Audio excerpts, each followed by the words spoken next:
U thonë shqiptarëve se pensionistët jetojnë shumë mirë me 140 euro.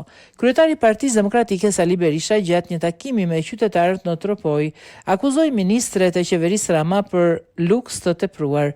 Ministret e qeverisë stolisen si princesha të sultanëve, thaj, ndërsa shtoi se ato u thonë shqiptarëve se me 140 euro pension jetohet mirë. Berisha premtoi rritjen e pensioneve në 200 euro për gjithë pensionistët, pa përjashtim si dhe vendosjen në një rroge minimale prej 500 eurosh dhe mesatarja prej 1250 eurosh. Një tjetër premtim ishte edhe karta e konsumatorit për pensionistët dhe rrogëtarët me të ardhurat ulta që do të mundsojnë atyre blerjen e produkteve bazë me 20% më lirë. Berisha apo tjetra ministret e tij që stolisen sikur janë princesha të sultanëve, u thonë shqiptarëve se çfarë kanë pensionistët jetojnë shumë mirë, se me 140 euro jetohet normal, jetohet fare mirë.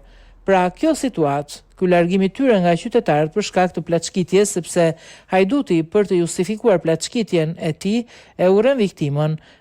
Mirua bëra thot, dhe ata mirua bën ju, thonë. Miq, 100 ditë të para ne japim përgjigje përfundimtare, çdo shqiptar do të marrë 200 euro minimum jetik.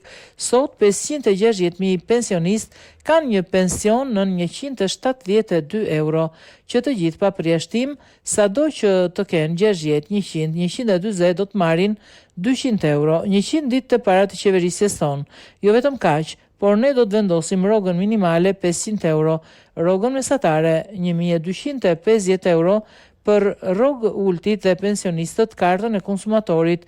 Ata do të marrin çdo gjë, bukën, qumshtin, mishin, të gjitha ushqimet, gjërat bazë 20% më lirë se të tjerët.